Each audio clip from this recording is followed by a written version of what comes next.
A Igreja no Brasil sempre teve um compromisso com a formação do cidadão e consciência política. Não se trata de indicar candidatos ou partidos, mas sim de apontar caminhos para que se respeite o princípio básico de uma nação, a dignidade humana. Por isso, a TV Aparecida está presente mais uma vez nesse momento decisivo para o Brasil e, principalmente, para os seus mais de 200 milhões de habitantes. Este ano teremos eleições para presidente, governadores, senadores, deputados federais e estaduais. A contribuição do Aparecida Debate será, nesse primeiro momento, de ouvir as ideias, propostas e soluções para os inúmeros problemas que o nosso país enfrenta hoje. O jornalismo da TV Aparecida convidou todos os presidenciáveis ou pré-candidatos que despontam nas pesquisas de intenção de voto. Todos, sem exceção. Esperamos assim ajudar você na escolha de um país mais justo e igual para todos.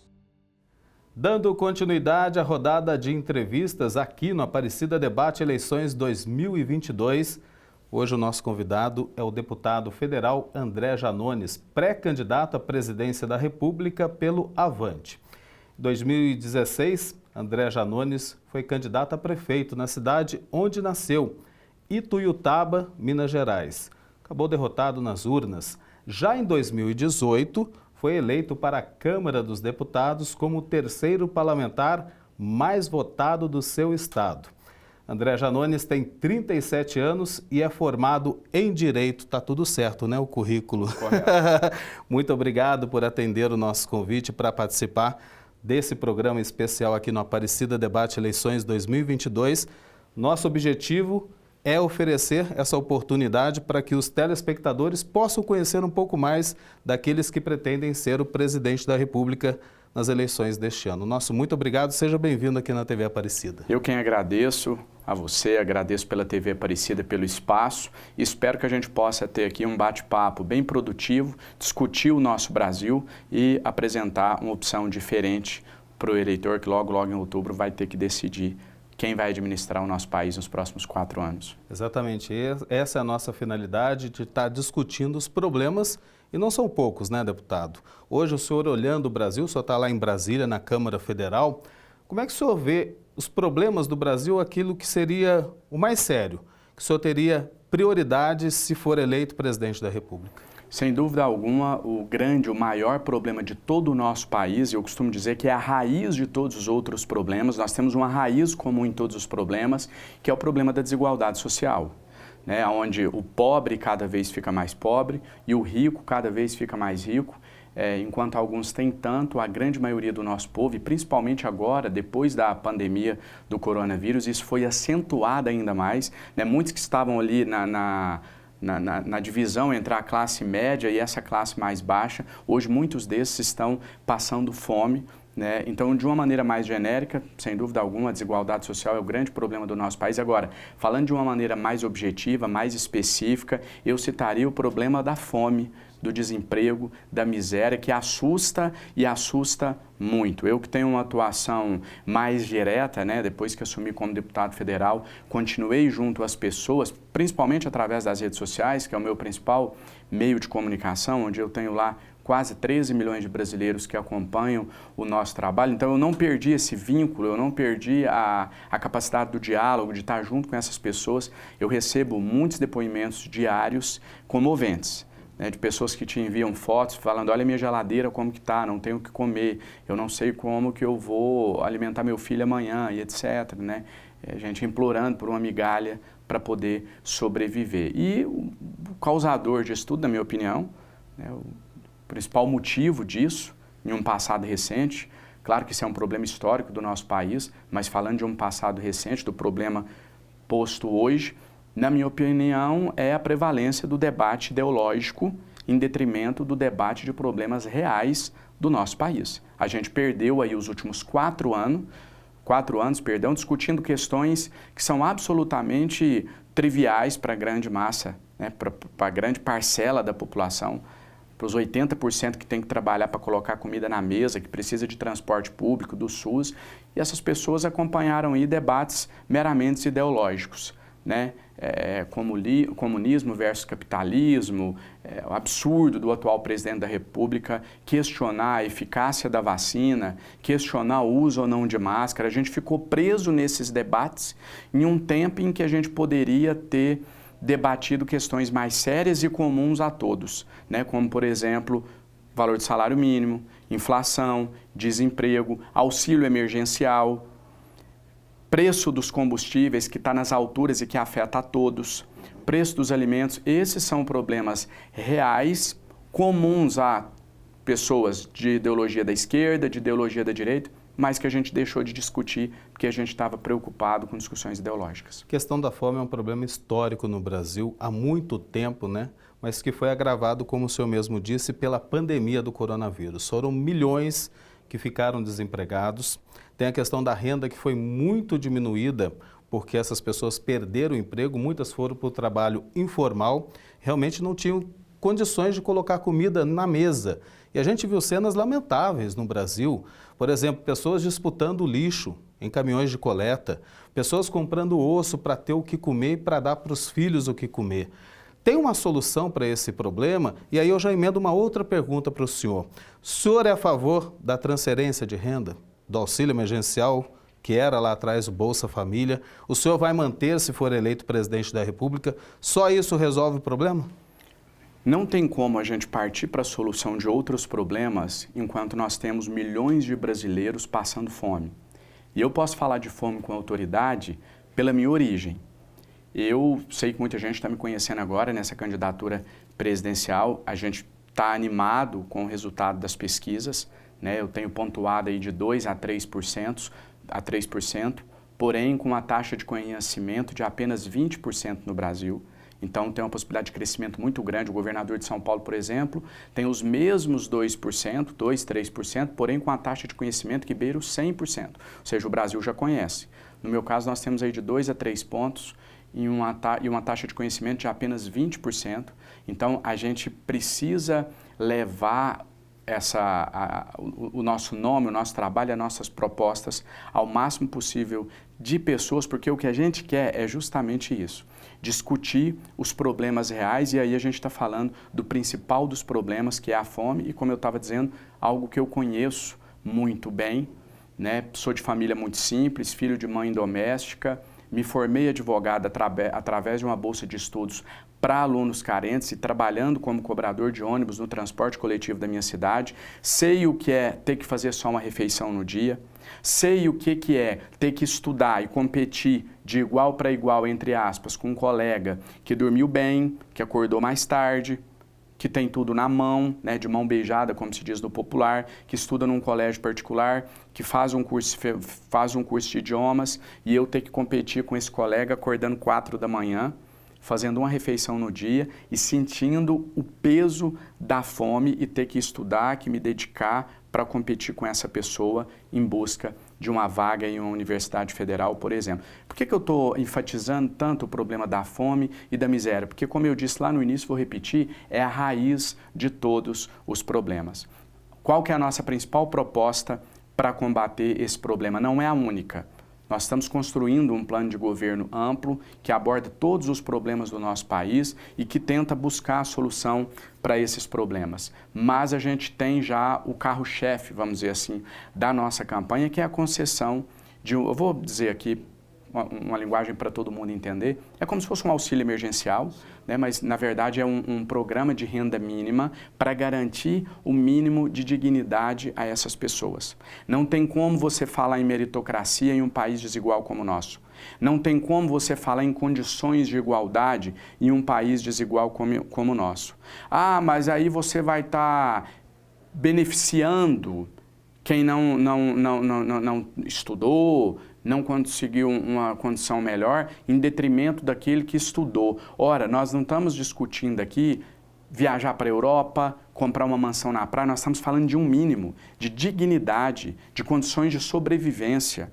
É isso que um programa de renda mínima vai levar para essas pessoas, e a gente sabe como implementar. tem como implementar e nós vamos levantar esse debate durante a campanha presidencial que se aproxima. Eu quero só fazer mais um adendo ainda em relação a esse tema, a gente quer levar esse auxílio, mas a gente quer levar preservando a dignidade dessas pessoas. Eu tenho viajado o Brasil, aprendido muito com as pessoas, com governantes, com vários governantes, e a gente está construindo, né, uma campanha, nós vamos construir uma campanha no modelo horizontal e não vertical, onde chega aqui um candidato com meia dúzia de frases prontas, que decora um plano de governo e se acha o dono do mundo e dita a solução para todos os problemas. Não, a gente acredita que a solução desses problemas tem que ser construída com a participação das pessoas. Então a gente está fazendo o nosso plano de governo na horizontal, ouvindo as pessoas, essas pessoas sugerindo, né, não adianta você chegar propondo uma solução sem saber primeiro o problema. Então a gente está com um ônibus rodando todo o Brasil para ouvir as pessoas para a construção do nosso programa de governo. E um modelo que eu conheci e que a gente quer adequar para implementá-lo na nossa gestão é um modelo de auxílio onde a pessoa recebe o auxílio do Estado, mas ela vai prestar ali um trabalho de X horas mensais para pagar, entre aspas, aquele auxílio. Claro, a gente sabe que as pessoas já pagam, porque esse dinheiro vem dos impostos dela. O objetivo dessa proposta, dessa ferramenta, que é o que eu acho mais interessante, não é nem que o Estado dependa desse trabalho dessa pessoa, mas é gerar nela uma sensação de pertencimento. É ela sentir que a dignidade dela está preservada, que aquilo ali não é uma migalha, que aquilo ali não é uma esmola, porque quando você fala em auxílio emergencial, muita gente fala isso é esmola, não é esmola, porque é o dinheiro dos impostos da pessoa voltando para ela. Então é importante não ser um programa eleitoreiro que vai fazer as pessoas refém daquele programa para perpetuar no poder alguém, algum político, algum presidente, etc. A gente quer algo que preserve a dignidade daqueles que recebem o benefício. A gente está falando daquilo que é emergencial, para socorrer naquele primeiro momento, mas dar oportunidade para que a pessoa possa também crescer, criar essa independência financeira tão sonhada por milhões de brasileiros. Deputado, eu quero aproveitar esse lado ainda da economia, né? Porque a gente está falando de milhões de brasileiros que estão passando fome. A gente nem pode imaginar o que é isso, não ter o que comer, fazer as principais refeições do dia. A gente também tem aquela parcela do brasileiro que está sofrendo e muito com a inflação.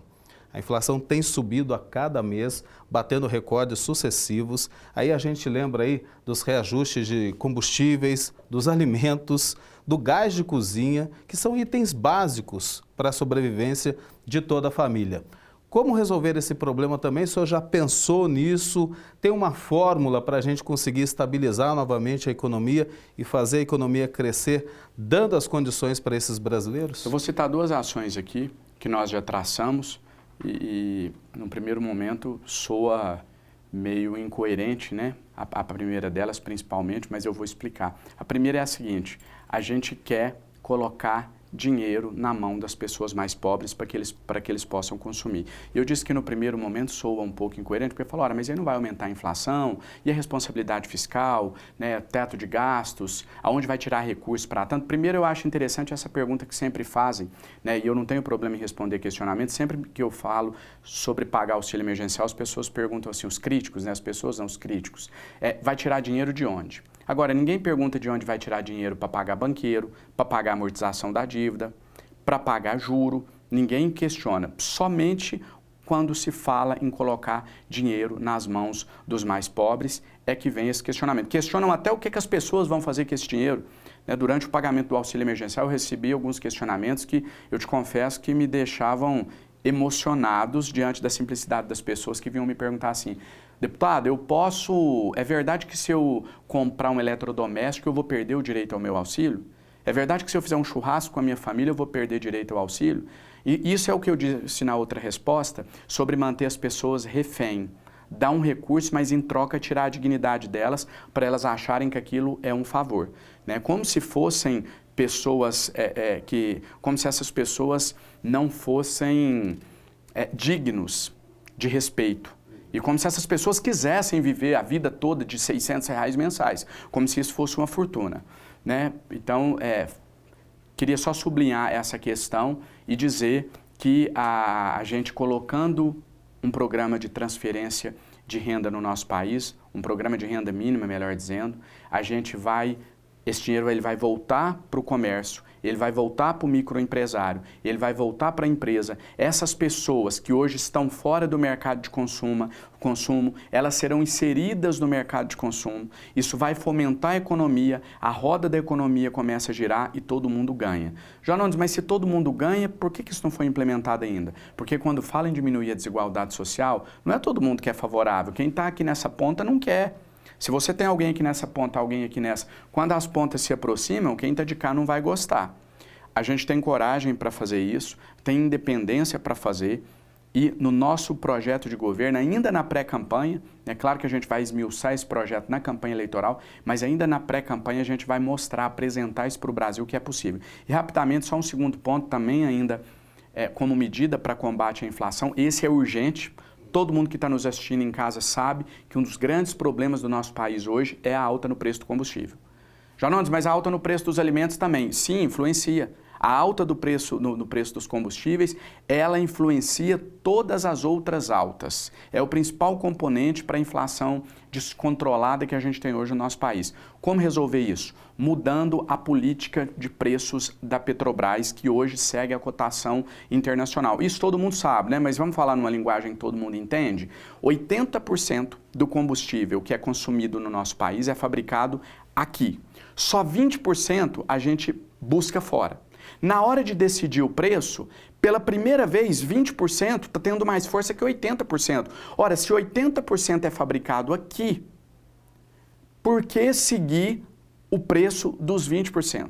Ah, porque foi adquirido em dólar, então a gente precisa vender em dólar. Os outros 80% que foi vendido, que foi gasto reais para serem produzidos. Por que ele tem que ser vendido em dólar? Claro, não dá para separar o que veio de onde. Então, o que a gente precisa fazer? Calcular os custos e colocar uma taxa de lucro razoável que não espante os investidores, mas que ao mesmo tempo não sacrifique tanto os mais pobres. E só para quem está em casa, uma conta aqui para que todos possam fazer. Quem mais lucra com a alta no combustível, quando o combustível sobe para você e aperta no seu bolso, alguém está lucrando com isso. Esse alguém é quem? Os banqueiros. Ora, os mesmos banqueiros que hoje financiam as principais pesquisas eleitorais e que reforçam a polarização entre os candidatos que estão na ponta da disputa eleitoral. Veja como tudo é interligado, né? E aí o Lula dá uma declaração, a Bolsa de Valores, o que acontece com o dólar? O dólar sobe. Bolsonaro dá uma declaração polêmica, ofende um chefe de Estado, o que acontece com o dólar? O dólar sobe. E o que acontece quando o dólar sobe?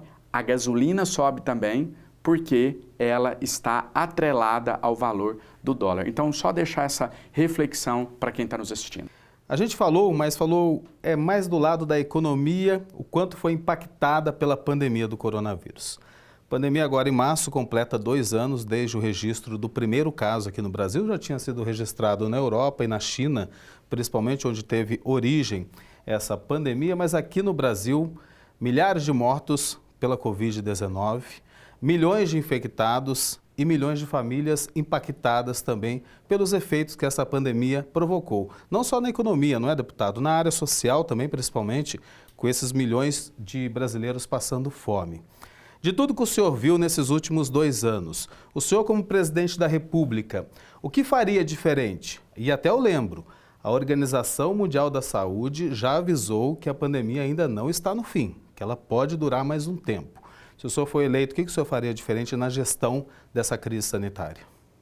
Eu acho que seria mais fácil questionar o que eu faria igual, porque faria tudo diferente, né? Infelizmente, a pandemia mostrou um lado sombrio do presidente Bolsonaro. Eu lhe confesso que até o ano de 2020, até o início da pandemia, eu enxergava apenas como alguém aquém do cargo e buscava até contribuir de alguma maneira, enquanto deputado, para enriquecer o debate, apontando falhas em alguns projetos, enviando sugestões, por exemplo, ao Ministério da Economia, e eu fiz por diversas vezes, mas a gestão do nosso país, do governo federal, em relação à pandemia, trouxe, como eu disse, esse lado sombrio do governo que a grande maioria desconhecia Caso contrário fosse, ele não teria sido eleito presidente da República no ano de 2018. Agora, o que eu acho de mais grave é o incentivo, né, para que se questione a ciência da maneira como foi questionado.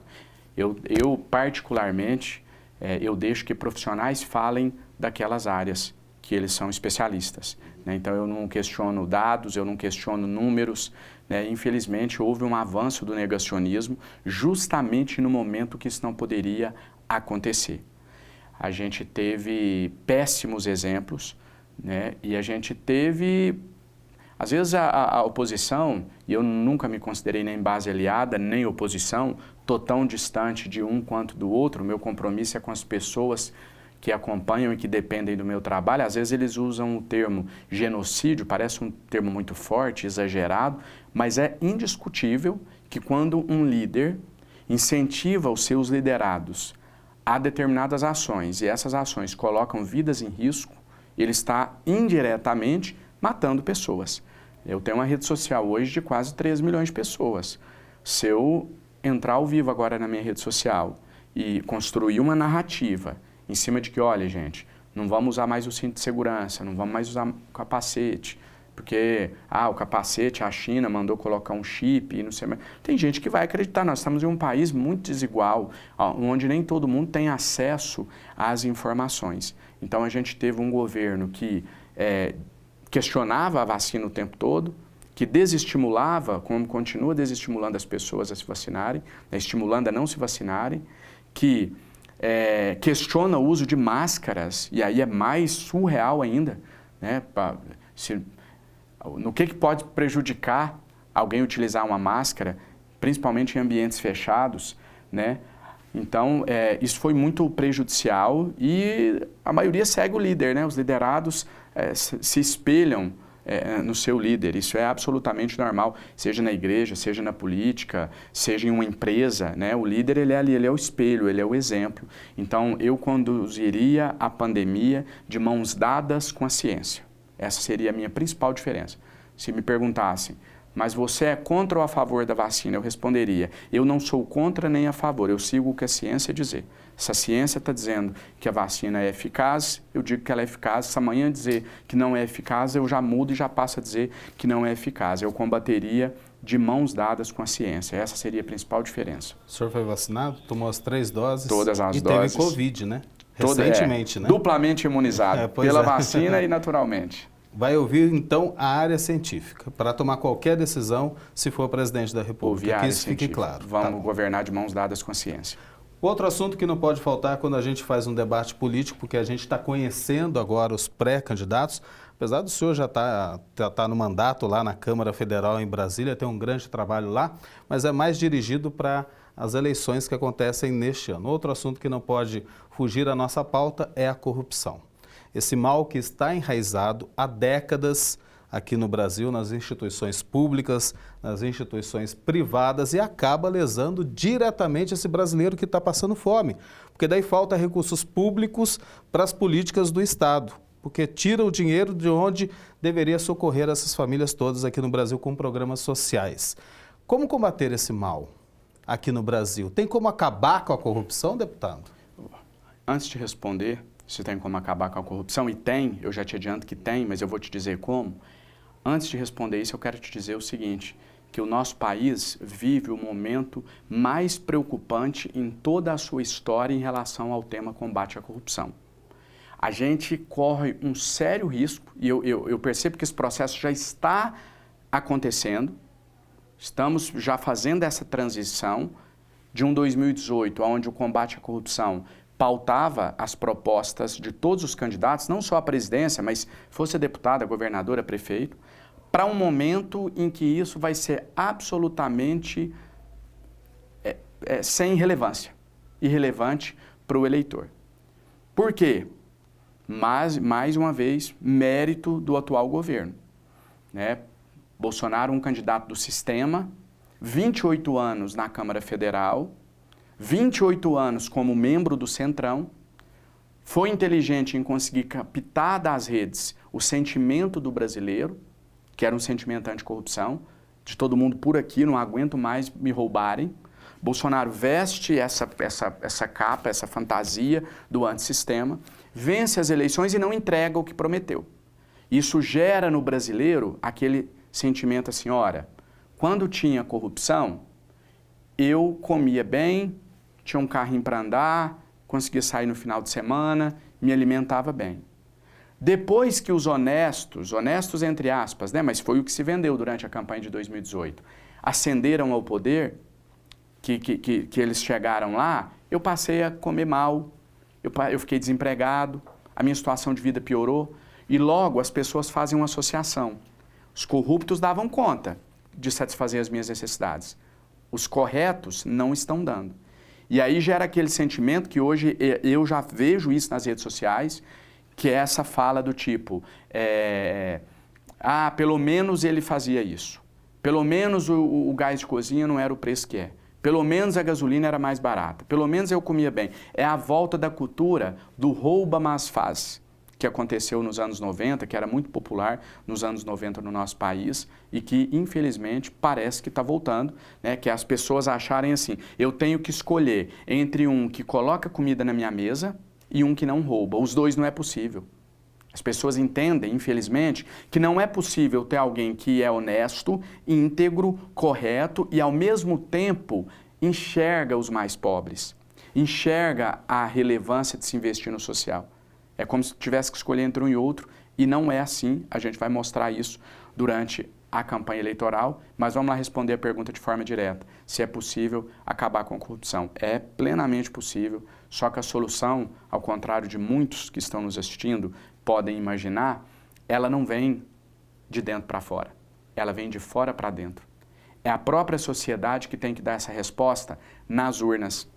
É difícil você cobrar, e aqui eu já teci várias críticas aqui, vou agora falar em algo que eu concordo com o atual presidente, ele está absolutamente correto quando questionam ele de, mas você está negociando com o senador tal, com o deputado tal, você está negociando com o Centrão, e ele responde, sim, foi esses caras que o povo brasileiro elegeu, é com eles que eu tenho que negociar.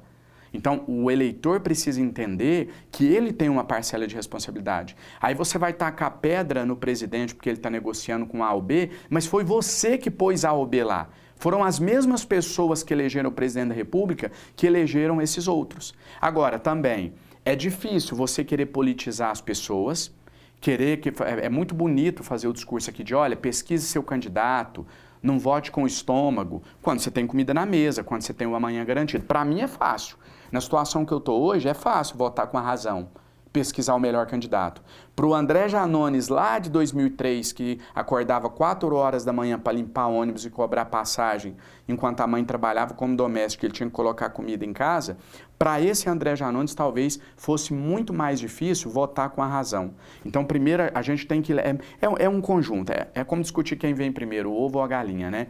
Você tem que dar às pessoas condições de que elas participem da política no nosso país, tem que politizar essas pessoas e dando condições a ela, para isso aí exigir delas maior responsabilidade na hora do voto. Mas para finalizar, a solução está na mão do eleitor.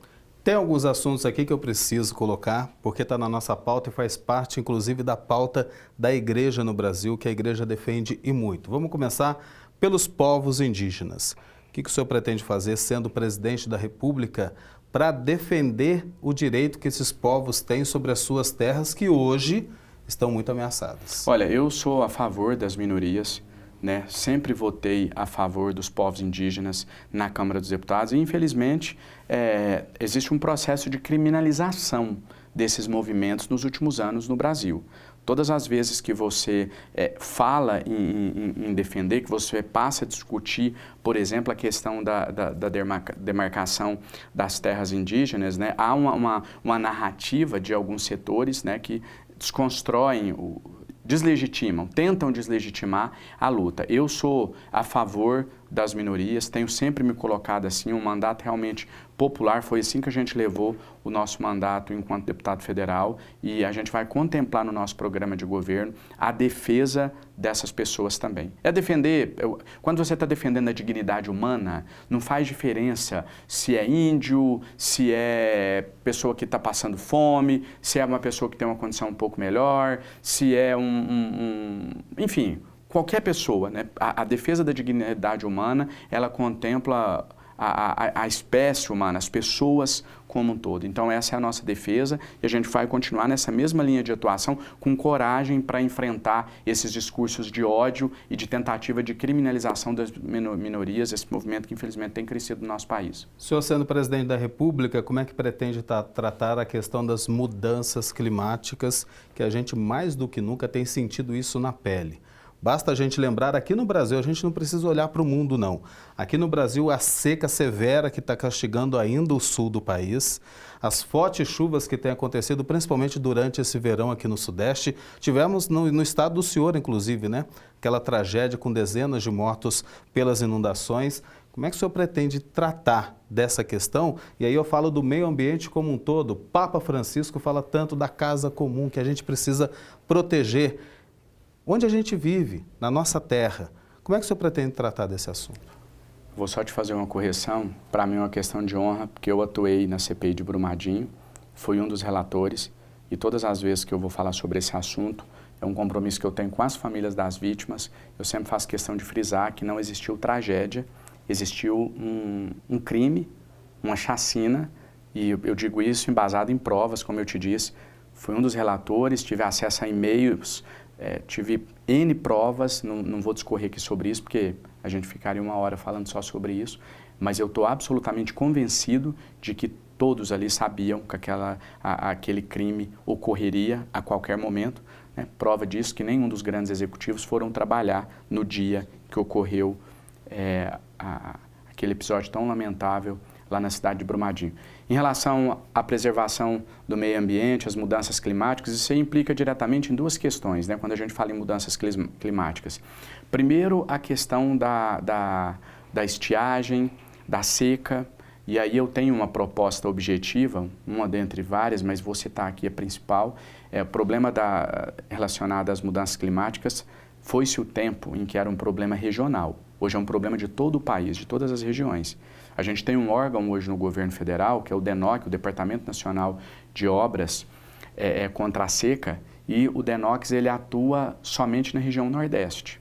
E a gente acabou de vir do sul do país, onde lá também sofre-se muito com essas mudanças. Enfim, não dá mais para tratar isso como um problema regional, esse é um problema do nosso país e a gente tem como propósito, eu já apresentei enquanto deputado, sou autor de um projeto que ainda não foi pautado, eu espero que seja até o fim do meu mandato, para ampliar a competência do DENOX para que ele possa atuar de forma preventiva com a realização dessas obras em todo o país. O orçamento é bilionário, tem recurso para isso, mas está restrito ao Nordeste, a gente quer levar para o país todo.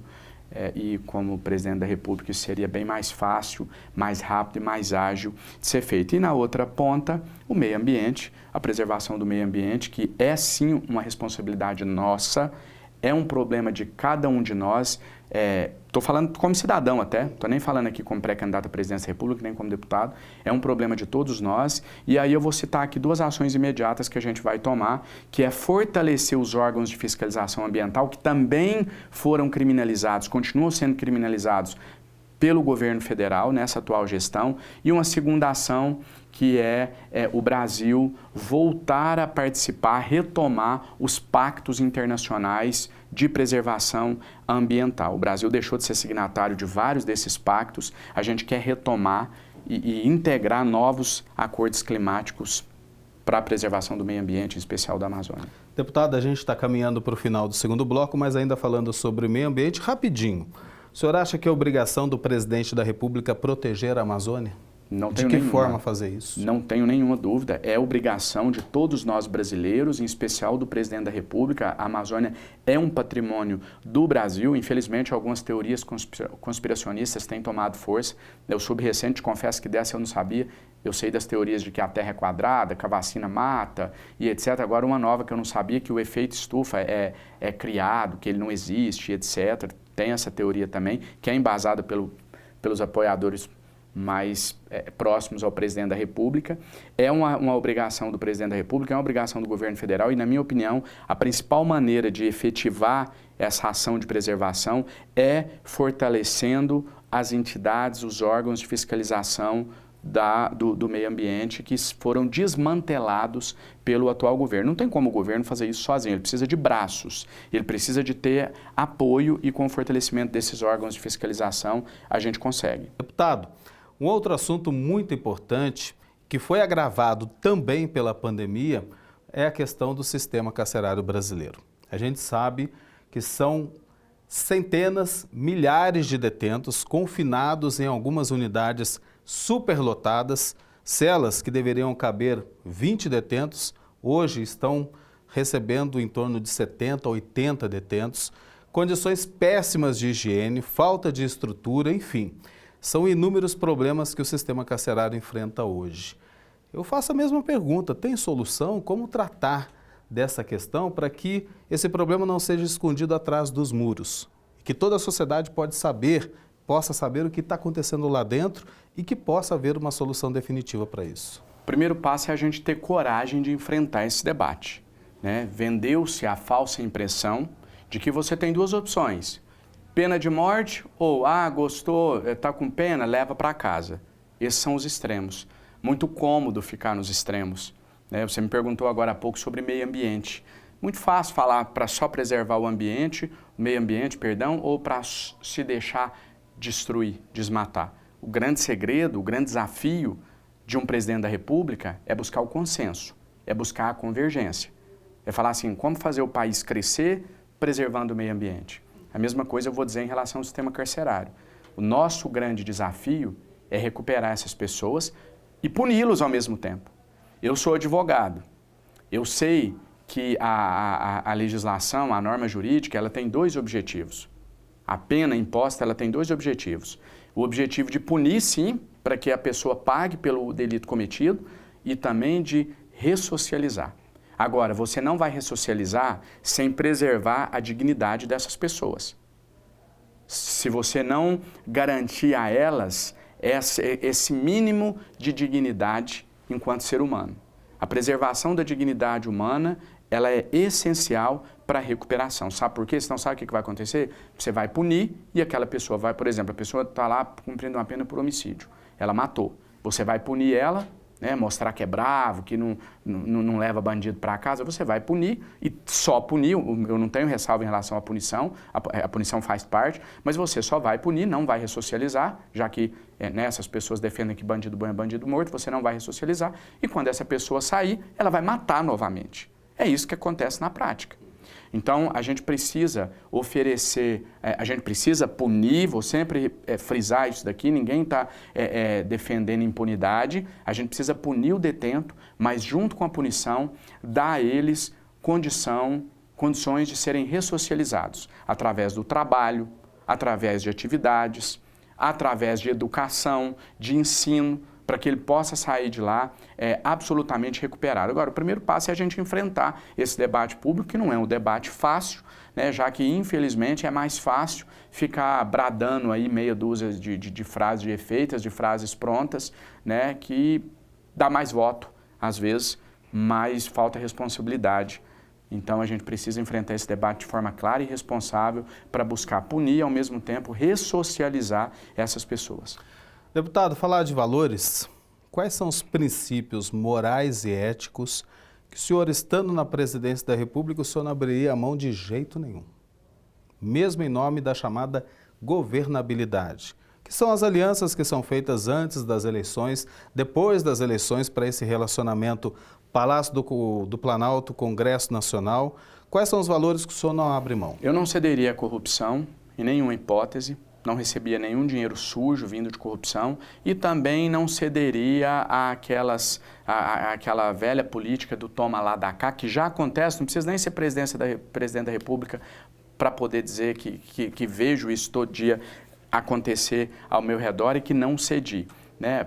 N vezes na Câmara dos Deputados, da minha experiência como deputado federal, me foi ofertado a destinação de emendas parlamentares em troca do meu voto. E eu nunca negociei o meu voto. Então, eu não cedo em relação ao combate à corrupção, à ética, à moral, mas principalmente, acima de todos esses princípios, porque esse aqui, esses outros são decorrentes desse princípio, que é o princípio de não virar as costas para quem me colocou no poder, para quem me elegeu, para quem me deu o mandato. Continuar fiel a essas pessoas, porque sendo fiel a essas pessoas, automaticamente eu não vou ceder aos demais, eu não vou me corromper, eu não vou negociar o meu voto. Então é o que eu disse, vou repetir, fazer política de forma horizontal, de forma participativa, junto com as pessoas. Se você fizer isso, é muito difícil você se corromper, porque você está ali exercendo um mandato junto com as pessoas acompanhando. Eu consulto antes de dar o meu voto numa matéria, eu pego a opinião das pessoas. Eu já mudei o meu voto depois de uma enquete que eu fiz com quem acompanha o meu mandato. Então, eu acho que o mandato participativo é um grande instrumento para que a gente possa permanecer fiel àquilo que nos levou até o mandato. Então, eu não cederia em relação à corrupção. E tem também a corrupção, entre aspas, legalizada, que é aqueles atos moralmente condenados, mas que legalmente não são.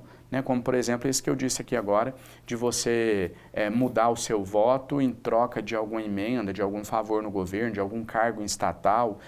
Eu não faço isso, eu não cedo a essas negociatas e não traio o meu eleitor, não viro as costas para quem me colocou no poder. Então o senhor acha e tem a certeza de que é possível governar o Brasil sem esse toma lá da cá, Congresso Nacional e Palácio do Planalto? Não tenho nenhuma dúvida que é possível. É possível estabelecer um diálogo respeitoso, republicano, só que para você estabelecer esse diálogo, você tem que ter moral para isso. Eu tenho moral para isso. Hoje, por exemplo, no nosso país há uma tentativa, e eu já venho sofrendo isso, e tenho certeza que eu vou sofrer de uma maneira muito mais forte, uma tentativa é o que eu chamo de nivelar por baixo. Falar, não, corrupto todo mundo faz coisa errada, então isso não é mais algo relevante. Vamos discutir propostas efetivas de ações, porque isso aqui todo mundo é farinha do mesmo saco.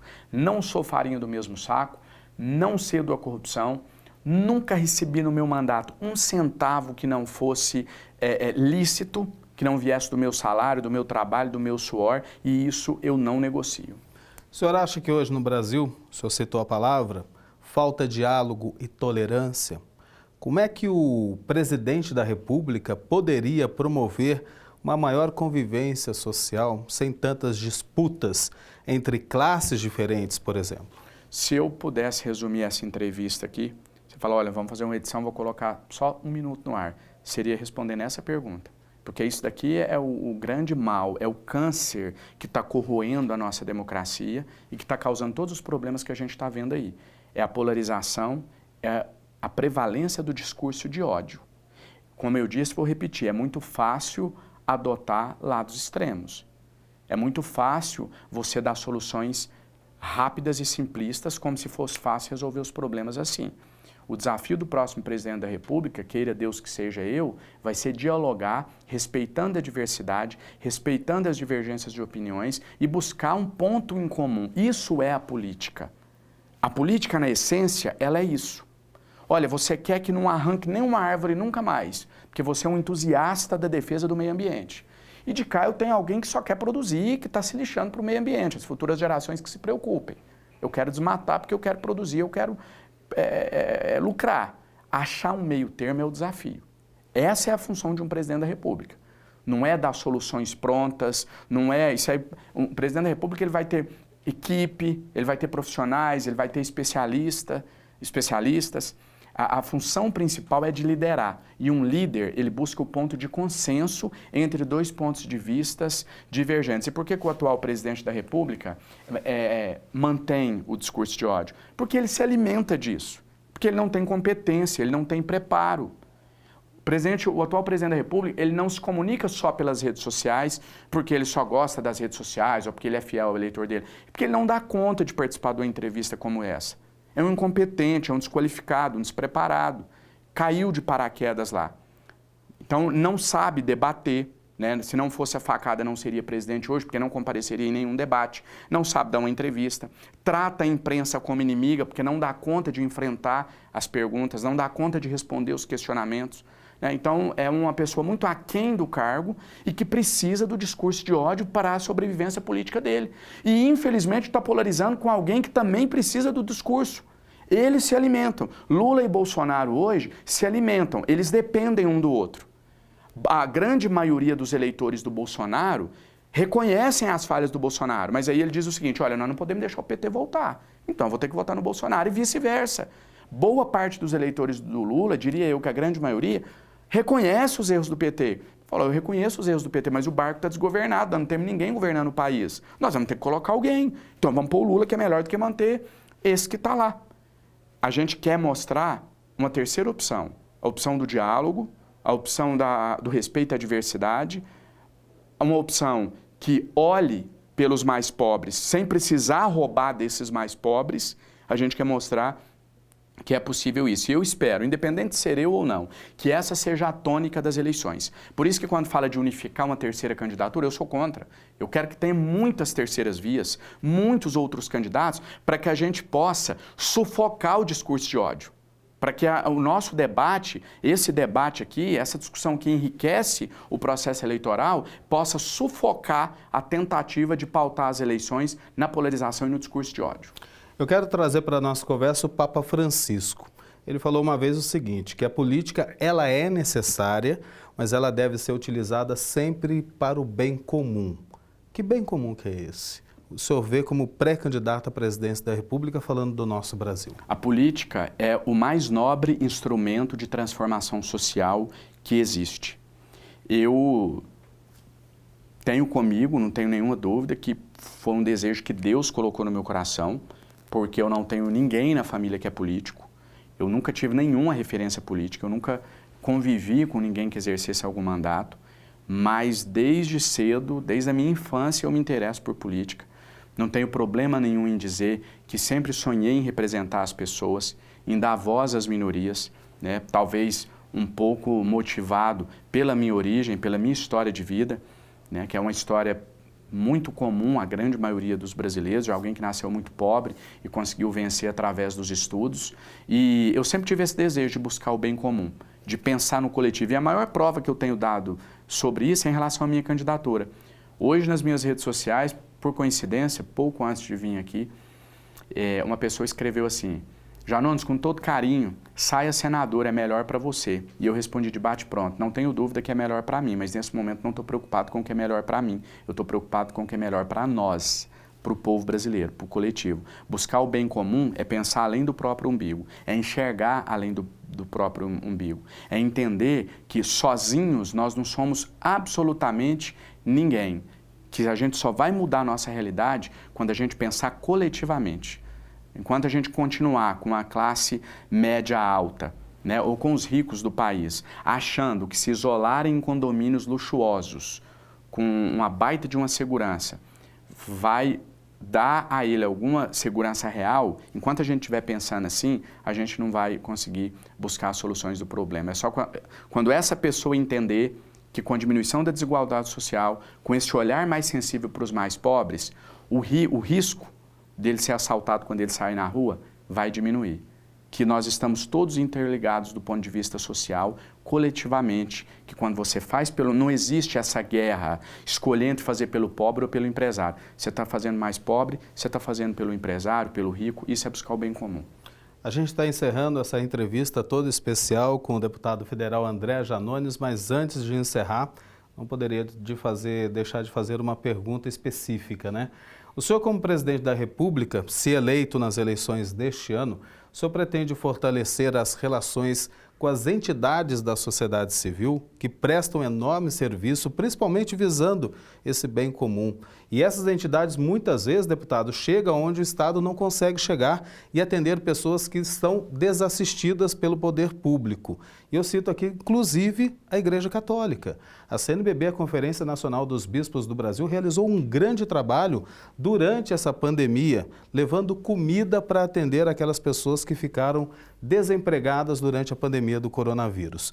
Como é que o senhor pretende tratar dessa relação? Não apenas a Igreja Católica, entidades de uma forma geral. Quando você fala levou comida, a gente vê muito deputado, senador falando, através do meu mandato nós levamos comida para tantos milhões de pessoas, sei mais o que, sei mais o que. Eu nunca vi, nem a mim eu nunca fiz e nunca vi nenhum colega deputado sair do gabinete, sair do plenário e falar assim, peraí, eu estou indo ali levar comida para o necessitado. A gente destina recurso, eu no meu primeiro ano de mandato, eu destinei uma parcela muito significativa das emendas parlamentares a que eu tenho direito a essas entidades, mas eu próprio não fui lá, até porque eu tenho que estar em Brasília exercendo meu mandato. Essas entidades, seja a pastoral, enfim, seja a entidade que for, tantas que a gente tem no nosso país, elas são o braço, elas é quem fazem acontecer lá na ponta. Cada um no seu papel, não estou aqui menosprezando nem diminuindo a atuação dos parlamentares, dos órgãos públicos, né, do governo, enfim, mas quem está na ponta é que precisa ser fortalecido. A gente precisa dar condições para que essas entidades continuem atuando diretamente, cada vez de forma mais efetiva junto à sociedade. Então, terão indiscutivelmente o meu total e restrito apoio e te digo mais, isso será uma marca não só da nossa gestão, caso seja da vontade de Deus e do povo que eu seja eleito presidente da República, mas já durante a nossa campanha, já te adianta aqui que o nosso plano de governo que está sendo elaborado, ele tem como um dos pilares esse fortalecimento dessas instituições.